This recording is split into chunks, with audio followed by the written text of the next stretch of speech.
Welcome to A Course in Miracles, Workbook Lesson 185. The reason why we do anything is this lesson. The reason why you're here, either partaking in this live recording or watching this on YouTube, the reason you do A Course in Miracles, or the reason you go on a retreat, or the reason you've done anything, looked for a partner, wanted a child, build a career, build a home, build an empire, travel overseas, go to whatever. The reason you meditate, practice. The reason you want anything is because you want to be happy. That's the reason for anything. The reason you want to know God or follow Jesus or the Guru or anything is you want to be happy. You want the permanence and certainty and clarity and perpetual permanence of happiness.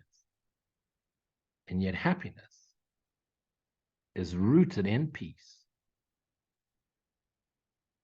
And peace is the essential quality, the essential nature of your true self. Why? Because you want to return there. It's what calls you. It's built in. It's why you feel like you're an alien here.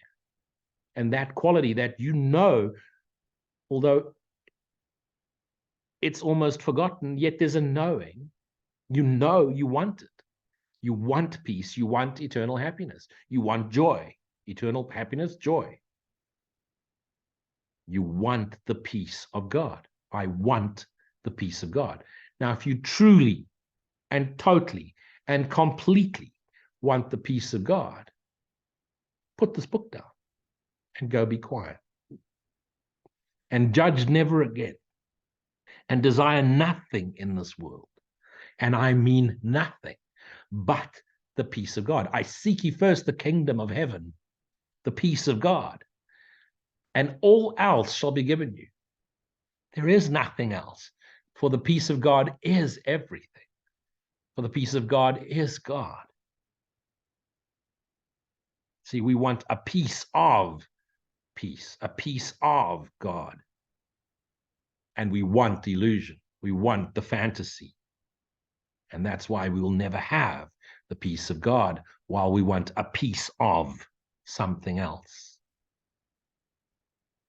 I want the peace of God. It's why I do this, because by sharing that, I move into peace. What you see before you as luji on the screen is not how I appear all day long. There are moments of silence. I must say gladly that these moments are hours of silence and stillness and joy. But there are moments when there's a hiccup, there's a grr. The argo, grr, argo. But it returns to the silence very quickly, whereas in the past, it would stay argo for a while, months on end, years at a time. I want the peace of God is why we do anything that we believe will bring us the peace of God. And yet when we truly touch on it, when we get a glimpse of it, we realize we are the eternal extension of God's peace. To say these words is nothing, but to mean these words is everything. If you could but mean them for just one instant, there would be no further sorrow possible for you in any form, in any place, or in any time. Heaven, the awareness of awareness itself, would be completely given back to full awareness. Memory of God entirely restored. Your Holy Spirit. The resurrection of all creation fully recognized. The dream is over. I but dream a dream I never had. And all I try to do is forgive a dream that never happened in true reality. No one can mean and truly mean these words and not be healed. And what heals? The mind, that mechanism which believes it's separate from what appears as other body minds. But it's only one mind, dreaming, Christ mind, asleep ego, Christ mind awake, the son of, the extension of love itself. He cannot play with dreams, nor think himself a dream, if you truly want the peace of God. He cannot make a hell and think it is real, call it earth. He wants the peace of God, and it is given him. Thy will be done. For that is all he wants, and that is all he will receive, for that is all there is to receive and to share eternally. Many have said these words, but few indeed have meant them. You have to but look at the world you see around you to be sure of how very few there are who truly want the peace of God. The world would be completely changed. In actual fact, it would disappear, vanish into the nothingness it prevents us from knowing. Should any two agree, these words express the only thing they want. Where two are gathered in my name, there I am also. There the I am is, for the I am is our shared being. Two minds with one intent become so strong that what they will becomes the will of God.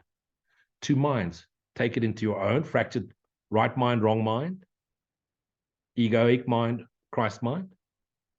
Two minds joined, only Christ mind. Because the second mind isn't true. The illusionary ego mind dissolves. One mind. Think of us as shared beings. When we join with this teaching, we join with another mind, the Christ mind. Our ego, body, mind, separate idea of self, mind, dreaming mind, joins with the awake mind. What happens to our mind, our fractured body mind? It dissolves in the light of the Christ mind awareness, the true mind, the one dreaming mind, which is awake unto itself as the Christ. A part of it's awake, a part of it's that sleep isn't real. It awakens unto its awake self. For minds can only join in truth. In dreams, no two can share the same intent, because intent is colored through experience. We are the sum of all our experiences as egos. We love that. Oh, we're this. I am the sum of all my experiences. Your ego is the sum of all its misperceived experiences. You are the sum of God's eternal love. And that cannot be shared. That can only be known, and known in silence. And to share is to share the silence. Because that's the only truth of this illusion, is the silent stillness within, which is the all-encompassing essence of what we all are.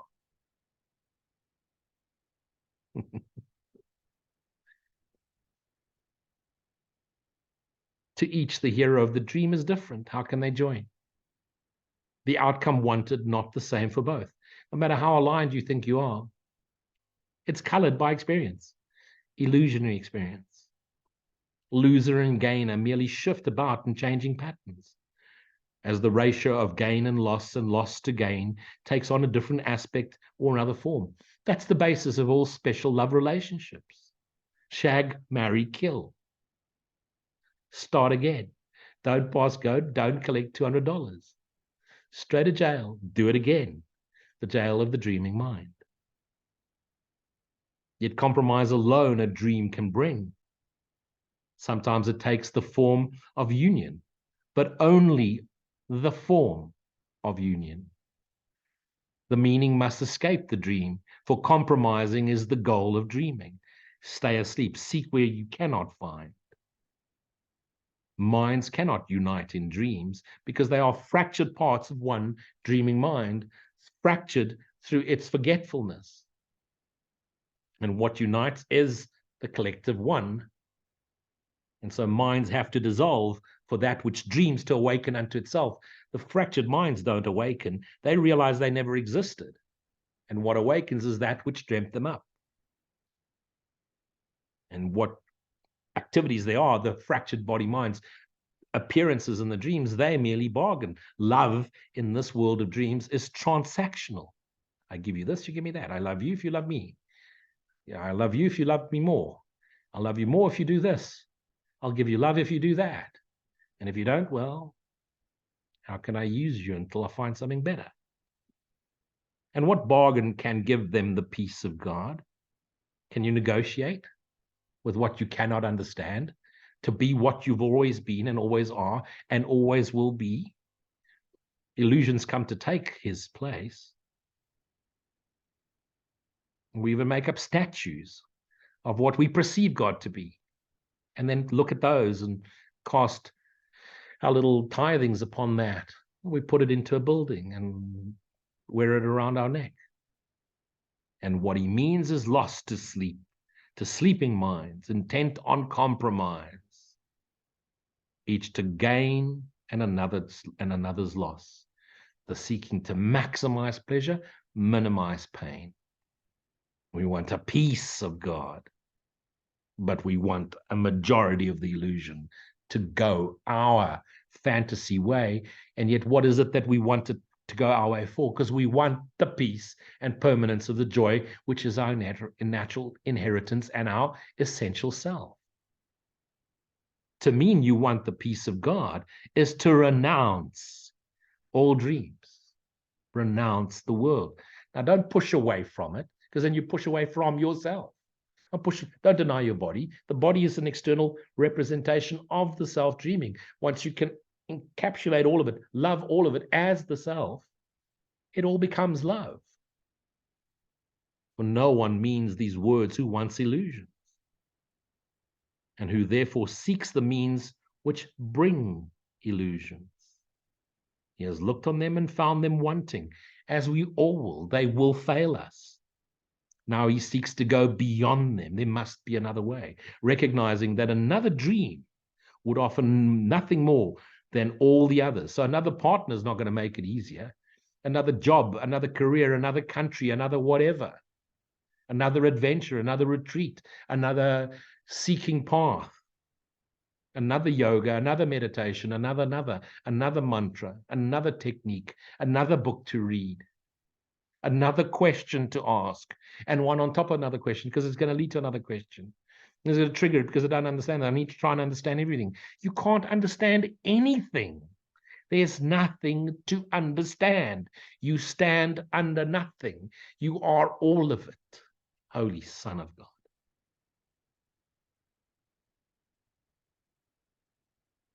All dreams are one to the Son of God. And he has learned the only difference is one of form. For one will bring the same despair and misery as all the rest.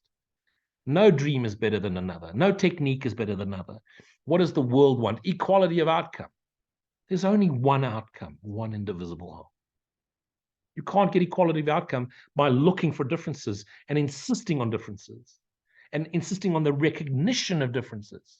You can be as woke as you want to be, insisting on being identified as a blind porcupine from Mars. You can, again, another fracture upon a fracture. Don't look for external differences and try and unify them. Seek the unity of the I am, and the external differences make no difference. The mind, which means that all at once is peace, must join with other minds, realizing it's one indivisible mind, for that is how peace is obtained. How can there be conflict when there's only one? And when the wish for peace is genuine, the means for finding it is given. Seek and ye shall find. Ask and you will receive. For you ask of the one that wills for you what he wills for all of us, the peace of God. Find, for it is given in a form each mind that seeks for it in honesty can understand. 8 billion paths back to the same center. Don't try and impose it. Don't try and shoehorn it. Don't try and teach others how to. Share your knowing through your understanding, and that's it. Let each one follow their own path. Whatever form the lesson takes, as planned for him, scripted, in such a way that he cannot mistake it, if he's asking is sincere. But what are you asking for? Not more understanding of what the world is. You're asking to remember the I am. Return to silence. That's the only answer to what is the answer God gave? Return to silence. But if he asks without sincerity, there is no form in which the lesson will meet with acceptance and be truly learned. At best, all it's going to do is trigger another question, trigger another inquiry, trigger another search, and you will be trapped in searching forever. The next time the mind asks a question, be still and know, I am. Let us today devote our practicing to recognizing that we really mean the words we say. We want the peace of God. This is no idle wish. These words do not request another dream be given us, another fantasy, another adventure. They do not ask for compromise, nor try to make another bargain in the hope that there may yet be one that can succeed where all the rest have failed. We all are looking for that one special holy relationship, which is just a distorted view of a special love relationship. Someone to love us unconditionally while we can wish for everything we want. There is one that loves you that way. It's your Father. It's your source. It's your true self. To mean these words acknowledges illusions are vain. Illusions are in vain. Requesting the eternal in the place of shifting dreams, which seem to change in what they offer, but are one in nothingness. Do not seek for the knowledge of this world, or the knowledge of the universe, or the knowledge of anything. Seek to know thyself, and that can only be known in the silent stillness in which you abide in that which is the silent stillness itself. That is awareness. That is God. Today, devote your practice periods to carefully searching out your mind, your thoughts, in other words, to find the dreams you still cherish. What do you still yearn for? To be seen, to be loved, to be accepted, to not think this and that of yourself? Those are your obstacles to peace. When the thought comes up, just return to silence. What do you ask for in your heart? A holy companion. You have it. It's your Holy Spirit. Forget the words you use in making your requests. Don't try and sound spiritual to God. Consider but what you believe will comfort you and bring you happiness. What is it that you want still? That's what makes you trapped here. And that's what will get you back. If you die, your body dies before you figured out that there's nothing here you want but that which is the silent stillness within, that which is the peace of God, that which is the true essential nature of your true self. Be you not dismayed by lingering illusions, for their form is not what matters now. So when there are obstacles to peace pop up, unforgiven thoughts that you think you've forgiven, they pop up. Little obstacles that pop up, little old patterns, habitual tendencies. Just realize it's just the old programming. You've stepped above the battlefield. Don't be trapped back by them. Don't give them any more attention. When the question comes up, go, no, thanks. I'm not answering that. There's no need to answer illusions. Return to silence. Let not some dreams be more acceptable, reserving shame and secrecy for others. I can speak of that, but not of this. Who I want the peace of God, I really want shag, marry, kill. They are one. You can't lie to God. It is your core center. It knows you long before you've opened your mouth. That's why to pray for something is stupid. It's just stupid. God knows what you need because God is your very essence. It's the truth of you. And that's why the prayer of the heart is a prayer of gratitude for what you have, because when you know you have it, having and being is one. And when you have it, you can share it. And when you share it, it extends. And when it extends, it grows through you. And then you know you have it. And it perpetually increases in your awareness, for it is your awareness itself. And being one, one question should be asked of them all. Is this what I would have in place of heaven and the peace of God? Do I want understanding when I could just have peace? This is the choice you make. Be not deceived that it is otherwise. No compromise is possible in this. There is either silence or nothing at all. You're either awakening, consciously or not, or you're awake. You're either the light or you're becoming the light. You're either consciously the Christ or you're becoming consciously the Christ. You choose God's peace or you have asked for dreams. There's a wonderful saying, Rupert Spira teaches this. The universe answers our impersonal desires. So don't ask for the car because you hope the car makes you happy. Ask for happiness. God only answers impersonal desires. I want the peace of God. I want to be the peace of God. I want to be myself knowingly, consciously aware I am that I am this. Yet will God's peace come just as certainly and to remain with you forever? All dreams will come, but God's peace stays with you. For it is you. It will not be gone with every twist and turn of the road, disappointment, rejection, hurt, pain. It just lifts you into that which you are, to reappear unrecognized in forms which shift and change with every step you take. That's the way of illusions. Truth is always true. What appears and disappears was never true. You want the peace of God. And so do all who seem to seek for dreams, because they seek for it in their dreams, not knowing that which dreams is the peace of God. For them as well as for yourself, you ask but this when you make your request with deep sincerity.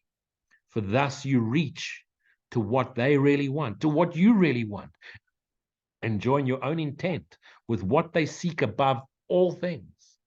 Perhaps unknown to them, but sure to you. Be the light that others may recognize they are the light too. And you've been weak at times. Don't beat yourself up for that. Uncertain in your purpose often, and unsure of what you wanted regularly, where to look for it all the time, and where to turn for help in the attempt. Sometimes. And help has been given you. And would you not avail yourself of it by sharing it? You want the peace of God? Share the peace of God. You want to be loved? Love. You want to be happy? Share happiness. No one who truly seeks the peace of God can fail to find it. For you look for yourself, and it's looking for you. For he merely asks that he deceive himself no longer, but denying to himself what is God's will. Who can remain unsatisfied? Who asks for what he has already, is already? Who could be unanswered? Who requests an answer which is his to give? The peace of God is yours, for you are the eternal extension of God's peace and love and joy. For it was peace created, for you was peace created, given you by its creator, established as his own eternal gift.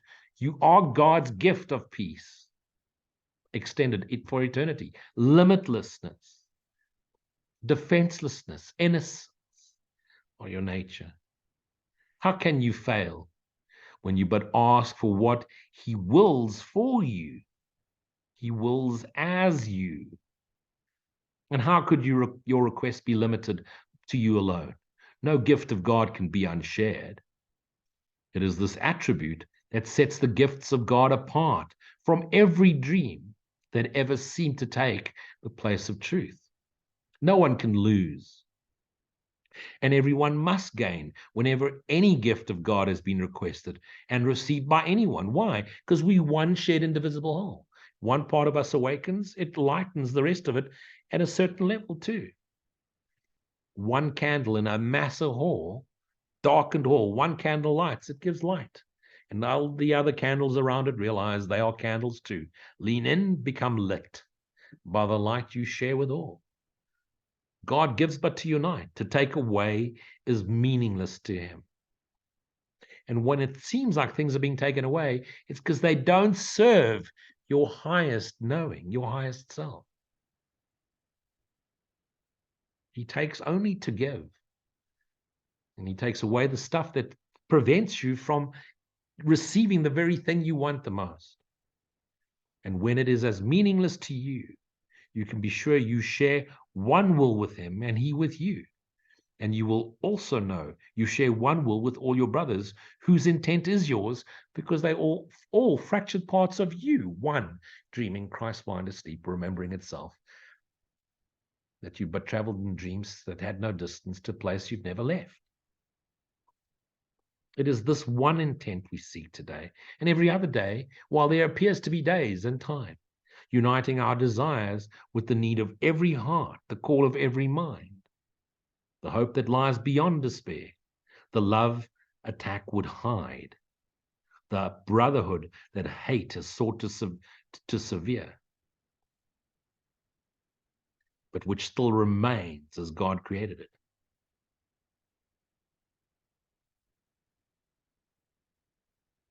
With help like this beside us, inside us, all around us, can we fail today as we request the peace of God be given us, the peace of God we are, the peace of God God willed as us, the eternal extension of God's peace? His Son is peace, and all these fractured parts of his Son's dreaming mind in truth are peace too, reuniting with its one self, the Christ itself, the Holy Son, reunited in awareness that it's never left the extension of God's eternal peace, love, and joy. Be you that knowing. Thanks for sharing this journey with me. Namaste. Amen.